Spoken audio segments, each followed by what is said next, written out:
अस्सलामु अलैकुम वरहमतुल्लाहि वबरकातुहू। मेरी दीनी माएँ और बहनें, अल्लाह ताला आप सबको खैरियत और आफियत से रखा होगा, मेरी दिली दुआ है। आज की मौजू है मौत के बाद क्या होगा। हज़रत आयशा रज़ियल्लाहु अन्हा फरमाती हैं, एक मरतबा एक यहूदी औरत मेरे दरवाज़े पर आई और भीख मांगने लगी कि मुझे कुछ खाने को दे दो, अल्लाह ताला तुम्हें दज्जाल के फितने से और कब्र के अजाब से बचाए। हज़रत आयशा रज़ियल्लाहु अन्हा नौज़मीन फरमाती हैं कि मैंने इस औरत को ठहरा लिया, इतने में हुजूर सल्लल्लाहु अलैहि वसल्लम तशरीफ़ ले आई। मैंने हुजूर सल्लल्लाहु अलैहि वसल्लम से अर्ज़ किया इस यहूदी औरत ने ये दो बातें कही।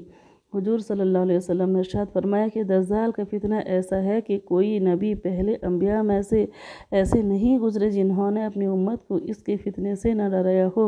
लेकिन मैं उसके मुतालिक एक बात कहता हूँ जो अब तक किसी नबी ने नहीं कही। वो ये है कि वो काना था और उसकी पेशानी पर काफिर का लफ्ज़ लिखा हुआ होगा, जिसको हर मोमिन पढ़ लेगा। और कब्र के फितना की बात यह है कि जब कोई नेक बंदा मरता है तो फरिश्ते इसको कब्र में बिठाते हैं और ऐसी हालत में बैठता है कि ना उसको कोई घबराहट होती है, ना उस पर कोई गम मुसल्लत होता है। फिर उससे अव्वल तो इस्लाम के मुतालिक सवाल किया जाता है, तो इस्लाम के बारे में क्या कहता है। इसके बाद फिर इससे पूछा जाता है कि तू इस शख्स के यानी हुजूर सल्लल्लाहु अलैहि वसल्लम के बारे में क्या कहता है। वो कहता है कि मैं ये मोहम्मद सल्लल्लाहु अलैहि वसल्लम हैं जो अल्लाह ताला सानहू के पास से हमारे पास वाजिया दलील लेकर आई। हमने इन सब को सच्चा माना जो हुजूर सल्लल्लाहु अलैहि वसल्लम लेकर आए थे।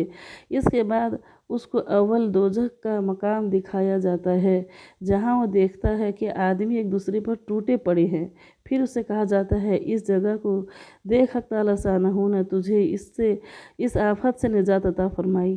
फिर इसके बाद जन्नत का एक मकाम दिखाया जाता है, जहाँ वो नहायत जेब व जीनत देखता है और उसके लुत्फ़ के मनाजिर देखता है। फिर उससे कहा जाता है कि इसमें ये जगह तेरा रहने की है। मेरी दीनी माएँ और बहनें, अल्लाह ताला हम सबको सुनकर अमल करने की तौफ़ीक़ अता करे। पहला तो जो नेक रूह जो होता है उसके लिए ये 3 सवाल होती है कि मन रब्बुका, मन दीनुका, मन नबियुका। ये उसी का जवाब देना। नेक रूह जो होता है वो बआसानी कब्र में बैठते, उनको कोई घबराहट भी नहीं होती, वो बआसानी जवाब दे देते हैं। और ये जो दूसरा जवाब दिन के हुजूर पाक सल्लल्लाहु अलैहि वसल्लम जो लेकर अल्लाह का पैगाम आए थे, वो हम उसको सच्चा माना और उस पर चले। ये बात हमें समझने वाला है कि देखें हम कितना हमारे हुजूर पाक सल्लल्लाहु अलैहि वसल्लम की सुन्नत पर चलते हैं, कितना हम नमाज को ठीक करने का तरीका हल करते हैं, या तो कुरान शरीफ को पढ़ने का शौक़ दिल में जज्बा पैदा करते हैं कि ये हमारा दीन का किताब, हमारे अल्लाह का किताब है, हमारा दीन इसी में ये है। नमाज, किताब, रोज़ा, हज, ये दीन के 4 सतून है। अल्लाह ताला हम सबको पूरा करने की तौफ़ीक़ अता करे। हम जब दुनिया में किसी का मौत हो जाता है तो हमको इतना डर महसूस होता है, उसी के बारे में हम सोचते हैं कि उसका ये चीज़ हो गया, किसी को भी खबर बताना उसी के बारे में। अल्लाह ताला किसी का भी मैयत हो, हमें अपने बारे में सोचने की तौफ़ीक़ अता करे कि आज अगर ये इसी जगह हमारा मौत होता तो हमारा भी ऐलान होता, हमारे बारे में भी कोई सोचता, हमको कोई कफनाता, कोई नहलाता और हम खामोश पड़े रहते, अपने अमाल को देखकर हैबत में रहते या तो फिर खुश में रहती। तो आज हमको वक्त है कि हम देख कर तौबा कर लें। और हमारे हुजूर पाक सल्लल्लाहु अलैहि वसल्लम का दावत क्या था कि हम जन्नत के मुसाफिर हैं, दुनिया में आकर भूल भटक गए। हम सबको अल्लाह ताला की तरफ करते थे कि मैं अल्लाह का नबी हूँ, आखिरी नबी हूँ, मुझे अपना नबी माने, मैं अल्लाह का पैगंबर हूँ और अल्लाह को माने। हमारे हुजूर पाक सल्लल्लाहु अलैहि वसल्लम का दावत यही था। और हम सब कहाँ चल के जा रहे हैं। देखें मेरी दीनी माएँ बहनें, हमारे हदीस में हमारे हुजूर पाक सल्लल्लाहु अलैहि वसल्लम फरमाते हैं, औरतें अगर रास्ते में चलें ना, किनारा पकड़ के चलें, बीच रास्ते में चलना औरतों को चलना मना है। तो आज जो हम औरतें हैं जो ये स्कूटी चलाती हैं, जो गाड़ी में आगे औरतें बैठ जाती हैं, अगर ज़्यादा उम्र है, उनको शौक़ नहीं है बैठने का, मजबूरी है आगे बैठती हैं, वो बात अलग है, वो भी सामने नज़र ना रखें। और आज हमारी मैंने बहू बच्चियाँ ये फैशन बना लेना गाड़ी में आगे बैठने का। अब गैर महरम की नज़र तुम पर पहले पड़ेगा, पहले पड़ जाएगा। अल्लाह ताला हमको बुरी नज़र से हमारी हर नेमतों को बचाए रखे, क्योंकि ये शैतान जो है, ये नफ्स जो है, हमारे अंदर से हर चीज़ उचक लेता है। हर चीज़ तो रहता है, उसका जायका हमारे अंदर में नहीं रहता है। अल्लाह ताला हमारे दिलों को ठीक कर दे, हमारे नियतों को पाक कर दे, हमारे नज़र को सही इस्तेमाल करने की तौफीक अता करे, अपनी नूर अता कर दे, हमारे दिमाग में सही बात समझने की तौफीक अता करे। और अल्लाह ताला हम सब को बिना वजह घर से बाहर निकलने से रोके, हमारे दिलों को फेर दे। हमारे हुजूर पाक सल्लल्लाहु अलैहि वसल्लम का दावत यही था। औरतों का क्या मकाम है, औरतें को क्या करना चाहिए, कहाँ रहना चाहिए, कितने अपनी इज्जत और अस्मत की हिफाजत करना चाहिए, ये सब हमारे हुजूर पाक सल्लल्लाहु अलैहि वसल्लम दीन का पूरा खबर पहुंचा कर बता कर गए हैं। हमें उसी पर चलना चाहिए, ना कि माहौल पर चलना चाहिए, ना कि हमारे घर के माहौल पर चलना चाहिए, ना कि हमारे पास कुछ पैसा हो गया हम अपने आप को भूल जाएं कि हम किसकी बेटी हैं। हम हुजूर पाक सल्लल्लाहु अलैहि वसल्लम की उम्मती हैं, बीबी फातिमा की बहन हैं, हम उनको ना भूल जाएं, अपना एड्रेस ना भूल जाएं। हम जन्नत के मुसाफिर हैं, ये ना भूल जाएं। हम अल्लाह की बंदी हैं, ये ना भूल जाएं। अल्लाह ताला अल्लाह पाक बाज़ार में मर्दानों को देखना पसंद करते नहीं, बिला ज़रूरत के जो जात में औरतों को कहाँ देखना पसंद करता होगा। फिर हम वहाँ जाकर हम सामान के लेन देन में वहाँ बहस करती रहती हैं, ऊँची आवाज़ से बात करती रहती हैं। अल्लाह ताला हम सब को हिदायत अता फरमा दे, हम सब को हिदायत अता कर दे। ये अल्लाह का ही काम है, दुआ करना हमारा काम है, हिदायत देना अल्लाह का काम है। और अल्लाह ताला हिदायत उसी को देता है जिसके दिल में उस चीज़ का मोहब्बत होता है, जिसके दिल में कि अल्लाह हम पर्दे को अच्छा पाते हैं, पसंद करते हैं, लेकिन हम कर सकते नहीं, तो हमें अता कर दे, तब हमको हिदायत मिलेगा। हम पसंद करेंगे घूमने को और हिदायत मांगेंगे अल्लाह से। हम पसंद करेंगे बाहर नज़र ये करने को और अल्लाह से दुआ मांगेंगे। मांगें अल्लाह ताला से कम मांगें, भरोसा ना रखें कि हमको हिदायत मिल जाएगा। हम खुद मांगेंगे तो हमें अता होगा। हमारे हुजूर पाक सल्लल्लाहु अलैहि वसल्लम भी दो इंसान के बारे में दुआ मांगे थे। हज़रत उमर हज़रत नज़वीन के बारे में कबूल हुआ। क्यों कबूल हुआ? कि अल्लाह ताला दिल देख कर उन्हें अता किया ईमान। ईमान अल्लाह ताला दिल देख के अता किया। हम सब के दिल को ठीक कर दे अल्लाह ताला। मेरा ये मकसद नहीं है कि स्कूटी चलाने वाली गलत होती हैं, गाड़ी में आगे बैठने वाली गलत होती हैं, नहीं, गलत नहीं। बेपर्दा कर लेने वाली गलत होती हैं, ये नहीं। कि बेनमाजी गलत होती है, मेरा मकसद ये नहीं। मेरा मकसद कहने का यही है कि हम एक नेकी को पकड़े, अल्लाह ताला 1000 नेकी हमको पकड़ा देगा। एक पर्दा पकड़े, 1000 पर्दा जो ज़ाहिरी बातिनी अल्लाह ताला रखा हुआ वो अता कर देगा। एक गुनाह को छोड़े, 1000 गुनाह हमसे निकल जाएगा। अल्लाह का काम है छुड़ाने का, ये मकसद है कहने का। अल्लाह ताला हम सब को सही समझ कर अमल करने की तौफीक अता करे, क्योंकि हम सबको अलग अलग मरना है, कोई किसी के कब्र में नहीं जाएगा। ये जो फरिश्ते उठा के पूछेंगे, जब हमारे कोई मुरब्बी हमारे गुनाह करते हुए देख लेते हैं, हमारे दिल में एक डर, ऐसा हैबत पैदा होता है कि वो हैबत हम बता नहीं सकते। कब्र के फरिश्ते तो अल्लाह के हुक्म के मुताबिक, इंसान तो ज़रा रहम कर लेते हैं, कुछ हुक्म पूरा करते हैं, कुछ करते नहीं। लेकिन फरिश्तों को कोई ये नहीं, अल्लाह जो हुक्म करेंगे वो पूरा पूरा करेंगे, पूरा पूरा करेंगे। तो इसके लिए हम सबको मरने से पहले कब्र की तैयारी की तौफीक अल्लाह ताला अता कर दे। कब्र हर दिन हमें कहती है मैं सांप बिच्छू की घर हूँ, मैं अंधेरी की घर हूँ। कब्र हर दिन हमें सदा करती है, हमें उसको सुनाई नहीं देता। हमारे बच्चे भाई, हमारे शोहर उसी के पास बैठकर मोबाइल देखते हैं, गेम खेलते हैं, उसी के पास बैठकर हंसते रहते हैं। अल्लाह ताला उन्हें इस ये परेशानी से उन्हें बचा दी है, जो उनका कब्रस्तान के पास जाकर खेलना हंसना मना है। अजान के वक्त मैयत के पास और कब्रस्तान के पास 3 जगह हंसना मना है। और आज कब्रस्तान को एक अच्छा महफिल बना कर रख देना इंसान। अल्लाह ताला हमारे मरहूमीन को भी दिल को अल्लाह ठंडी सादगी अता करे, उनकी आँखों को ठंडी सादगी अता करे, उनकी नस्लों को हिदायत देकर हमें भी हिदायत दे, हमारे नस्लों को हिदायत दे। हम सबको कब्रस्तान को जाना है। और जो बुरा अमलनामा जिसका रहता है उनके लिए फरिश्तों का शकल अलग रहते हैं। उनकी उड़ते ही कब्र में बैठती है, उनको घबराहट महसूस होता है और कोई सहारा नहीं। एक बार मौत आ गया ना, फिर कोई सहारा नहीं। और ये तो अल्लाह के दिए हुए मौत पर जाने वालों का लिखा हुआ है। और जो आजकल की बहू बच्चियाँ एक सिस्टम करके रखी ना, जान दे देना, जहर खा लेना, फांसी लगा लेना, खुद को जला लेना, खुद को डुबो देना, कि हम बर्दाश्त नहीं कर सके। क्या बर्दाश्त नहीं कर सकें, क्या नहीं बर्दाश्त कर सकें? दुनिया का दूसरा नाम परेशानी है। تو یہی پریشانی، یہ حالات کو برداشت کر سکی نہیں، جہنم کو برداشت کر لیں گی۔ یہ بہت بڑی جہنم کو بہت بڑا کھیل سمجھ کے، تماشا سمجھ کے کود جاتے ہیں، اس میں خود چھلانگ لگا لیتے ہیں۔ وہ تو اللہ کا شکر ہے، اللہ جس کو چاہے گا معاف کرے گا، اللہ جس کو چاہے گا عذاب دے گا، سخت رکھے، پکڑ میں رکھے گا۔ اللہ تعالیٰ ہماری بہو بچیوں کو، ہم سب کو، تمام دین اسلام قبول کرنے والوں کو، دین پر چلنے والوں کو، ایمان والوں کو اللہ تعالیٰ حلال موت عطا کرے، حرام موت سے ہم سب کو بچائے۔ اور یہ جو دجال ہے نا، یہ دجال کا فتنہ اتنا باریک ہے، اتنا باریک ہے کہ جس چیز کو عنقریب قیامت کے جس فتنے پر ہماری نظر پڑ جائے گی، وہ چل کر ہمارے گھر کو آئے گی۔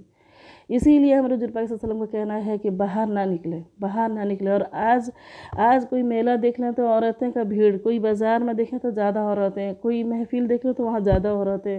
کہاں پر ہمارے حضور پاک صلی اللہ علیہ وسلم صاحب فرمائے تھے کہ عورتیں مجمع کو اکٹھا کریں، اور وہاں جا کر نہ اللہ کا ذکر کا بات ہوتا ہے، نہ دین کی بات ہوتا ہے، نہ حضور پاک صلی اللہ علیہ وسلم کا سنت کا ادائیگی ہوتا ہے، نہ شادی بیاہ میں جو جاتے ہیں۔ مشکل سے 1-2 آدمی نماز پڑھتے رہیں گے، وہ نماز ادا اگر جو حرمہ کریں تو بہت بڑی بات ہے، باقی کا پوری کو پورا ویسے ہی کھاتنا پیتنا آتا ہے۔ دیکھیں ہم کتنے بے شرم ہیں، ہم اللہ کا حق فرض ادا کیے نہیں، اور اللہ ہمیں اچھے سے اچھا کھانا کھلا کر بھیجا۔ ہم کم سے کم وہاں تو احساس کر لیں کہ ہم کتنے بڑے یہ ہیں کہ ہم اللہ کا کھانا کھاتے ہیں اور اللہ کا ایک حکم نہیں مانے، فرض ادا کر کے کھائیں۔ اللہ تعالیٰ نے منع نہیں کیا، اللہ تعالیٰ کسی چیز میں روکا نہیں، یہ سارا دنیا ہمارے لیے سجایا ہے۔ پھر ہمارے لیے ایکسٹرا جنت ایسا سجا رہا ہے کہ نہ ہم اس کو تصور کر سکتے ہیں، نہ سوچ سکتے ہیں کہ کتنا پیارا ہے۔ پورے دنیا جنت کے ایک بالش بھی نہیں ہے، اور ہم پارک جاتے ہیں تو دیکھتے ہیں واہ کتنا خوبصورت لگتا ہے، دیکھ کے ہم کو خوشی محسوس، تو جنت دیکھ کر کتنا نہیں ہم کو۔ اور وہاں نہ موت ہے، نہ وہاں پر بیماری ہے، نہ وہاں پر بڑھاپا ہے، نہ وہاں پر کمی ہے، تنگ دستی ہے، کچھ بھی نہیں ہے۔ ہم کہاں چلے، کدھر راستہ اختیار کرتے چلے، مربی کو نہ مان کر اپنا من مرضی چلے۔ شوہر کا ہم شوہر ابھی کی بہو بچیوں کے دماغ میں ہمارا شوہر کا بات مانیں گے، ہم کو کسی سے مطلب ہے، میرے شوہر کا فرما برداری ہمارے حضور پاک صلی اللہ علیہ وسلم بتائیں، کس کے حکم پر کس کا بات مانتی ہو؟ شوہر کا، شوہر نام تھام لیتے ہیں لیکن شوہر کا کوئی حکم نہیں مانتی۔ ہم شوہر کا بات مانیں گے، سارے رشتہ دار کو چھوڑ دیتے ہیں، سارے گھر والوں کو چھوڑ دیتے ہیں، ہم کو شوہر سے مطلب ہے۔ اور شوہر کو دیکھا جائے وہ 5 ٹائم کا نماز پڑھتا ہے، کیا وہ دین کا بات گھر تک لا کے پہنچاتا ہے؟ کیا وہ حضور پاک صلی اللہ علیہ وسلم کی سنت پر چلتا ہے؟ کم سے کم وہ تو دیکھے میرا شوہر یہ چیز میں ہے کہ نہیں ہے، تبھی میں شوہر کی فرما بردار بن جاؤں۔ مربی کا کم سے کم ڈر سے کچھ تو نماز کا کچھ دن تو نماز پڑھنے کا عادی بن جاتا، کچھ تو پردہ کرنے کا طریقہ بن جاتا، کچھ تو مانیت کا طریقہ بن جاتا، کچھ تو دل میں ڈر ہوتا، تو آگے چل کے اللہ تعالیٰ ہدایت بھی دے دیتا۔ کیونکہ یہ جو جوانی ہے یہ نفس اڑاتی لی جاتا ہے، نفس اڑاتے لے کے چلا جاتا ہے، نفس اچک لیتا ہے۔ تو اسی وقت ہم کو کچھ سوچ سمجھ آتا نہیں، جب زیادہ عمر آتا پھر ہم ہی خود اپنے بچوں کو کہتے ہیں نہیں بچے ایسا کام کرو، نہیں بہو ایسا کام کرو۔ تو ہم جب ان کو بتائیں گے، ہم خود اڑے اڑے گھومتے رہیں گے، اور ہم بچوں کو بتائیں گے، بچے ہماری بات مانیں گے؟ کبھی نہیں مانیں گے۔ اور ہماری بہو بچیوں کو خاص کر کے پیغام ہے، شوہر کا فرما برداری سب سے اعلیٰ چیز ہے، بہت اچھی چیز ہے۔ مانیں، شوہر کو نماز پڑھنے کے لیے تاکید کریں، شوہر کو حرام کمائی سے چھڑائیں، حرام چیز استعمال شراب پینے سے ان کو بری کرائیں، اور ان کو جماعت میں بھیجیں کہ اللہ کا خبر کیا ہے، میرے حضور پاک صلی اللہ علیہ وسلم کا فرمان کیا ہے، ان کو مسجد بھیج کر خبر لیں۔ کیونکہ یہ ایک عورت کے لیے اللہ تعالیٰ 4 مردانے لائن میں رکھا ہے کہ وہ ان کو بتائیں گے گھر میں، نہیں تو عورت نکل جائے گی، اس کو شیطان جلد سوار ہو جائے گا۔ وہ 4 کون ہیں؟ ایک باپ ہے، دوسرے بھائی ہے، تیسرا شوہر ہے، ایک چوتھا بیٹا ہے۔ یہ 4 آدمی ہر عمر میں اس کو سنبھالتے رہے گا، ایک عورت کو ہر عمر میں اس کو سنبھالتے رہے گا۔ اور آج ہم عورتیں کہتی ہیں ہم بہت بڑی دانشمند ہیں، ہم بہت چلاک ہیں، ہم بہت اچھے ہیں، ہم بہت سمجھدار ہیں۔ خاک کے سمجھدار ہیں، قبر کے لیے نہیں، دنیا کے لیے سمجھداری ہے۔ جیسا بد اخلاقی کے لیے ہمارا سمجھداری ہے، رشتہ داروں کو چھوڑنے کے لیے سمجھداری ہے، رشتہ داروں پر کی غیبت کرنے کے لیے ہماری سمجھداری ہے۔ اللہ تعالیٰ ہم سب پھیرے ہوئے دل کو دین کی طرف پھیر دے، بس یہی دعا ہے، دین کی طرف پھیر دے۔ بڑوں کو ماننا بھی اخلاق، سب سے بڑے اخلاق ہے۔ ہمارے حضور پاک صلی اللہ علیہ وسلم کا کہنا ہے کہ اخلاق بہت بڑا چیز ہوتا ہے۔ عبادات میں برکت ہے، عبادات میں خشوع اور خضوع پیدا ہوتا ہے، عبادات میں دل لگتا ہے، دعا مانگنے کو دل کرتا ہے، ہمارے اندر میں اچھائی فطرت پیدا ہوتی ہے۔ حضرت ابوبکر صدیق اور حضرت عمر رضی اللہ عنہ، یہ دونوں हमेशा नेक काम करने के लिए आगे पीछे हमेशा आगे बढ़ चढ़ के हिस्सा लेते थे। एक बुढ़िया थी, अंधी थी, बहुत उम्र ज़्यादा ज़ईफ़ हो गया था। हज़रत उमर हम सोचते थे कि मैं जाकर सुबह उनका काम करके आऊँगा, और सुबह जब जाते थे तो हज़रत अबू बकर सिद्दीक़ सारा काम करके चले आते थे उनका। फिर दूसरे दिन के मैं अजान के वक्त में जाकर नमाज़ पढ़ के पहले जाकर उनका काम करके आऊँगा। फिर जाना टाइम उनका सारा काम ख़त्म हो चुका है। फिर हज़रत उमर की मैं तहज्जुद के वक्त में जाकर काम करके आऊँगा। तो वह जब गई तो वहाँ भी सारा काम ख़त्म हो चुका था। तो वो बुढ़िया को पूछी कि अम्मा तुम्हारा काम कौन करता ना बेटा? है कोई एक आदमी, वो आकर सारा काम करके चले जाता है। तो वो बाहर छिप के रही। एक दिन की कौन जातना है कौन देखना टाइम में हज़रत अबू बकर सिद्दीक़ जा रहे थे, और बिना चप्पल का जाते थे कि किसी का नींद ना ख़राब हो जाए रास्ते में, अगर वो चलेंगे किसी का नींद ना ख़राब हो जाए। तो हज़रत उमर पूछते हैं अबू बकर ये चप्पल क्यों नहीं है पैर में? ना चप्पल इसलिए कि किसी का नींद ना ख़राब हो जाए। ये जो हज़रत अबू बकर सिद्दीक़ और हज़रत उमर, ये दोनों जो खिदमत करते थे, वो उनकी माँ थी नहीं, वो उनकी रिश्तेदार थी नहीं, वो बस्ती की कोई ज़ईफ़ा थी। ये हमारी बहू बच्चियों के लिए हिदायत का ज़रिया हैं। सुने ये क्यों उनका खिदमत करते थे, ये क्यों उनका खिदमत किए। तो आज हम अपनी सास का, अपने ससुर का, अपने घर वालों का खिदमत करते नहीं, अपने शौहर की फरमाबरदारी करते नहीं, बच्चों की तरबियत करते नहीं। अल्लाह ताला हम सबको सुनाने से ज़्यादा अमल की तौफीक अता करे, मुझे खुद भी अता करे, मेरे बच्चों को अता करे, मेरी बहुओं को अता करे, मेरे नस्ल के हर फ़र्द को अता करे, सही समझ की अता करे। क्योंकि हम सबको मरना है। इखलाक बहुत बड़ा चीज़ है। इबादत तो अल्लाह ताला ने बता दिया है, इखलाक भी हमारे हुज़ूर पाक सल्लल्लाहु अलैहि वसल्लम बता दिए हैं। इखलाक को अपनाना मुश्किल लगता है, पहला मुश्किल लगेगा, फिर इतना अच्छा लगेगा, किसी का करने में मज़ा आएगा, किसी को देने में मज़ा आएगा, किसी को इस्लाह करने में मज़ा आएगा। फिर वो मज़ा एक अलग चीज़ है। करके देखें, थोड़ा दिन किसी चीज़ का मेहनत कर लेंगे, फिर उसका जो लज़्ज़त मिलता है वो लज़्ज़त पूरा दुनिया वाला मिल के नहीं दे सकता, वो खुशी पूरा दुनिया वाला नहीं मिल के दे सकता। चाहे जितने पार्टी में खुशी मना लें, वो अर्जी खुशी है, एक वक्त का खुशी है, वो खुशी ख़त्म हो जाता है।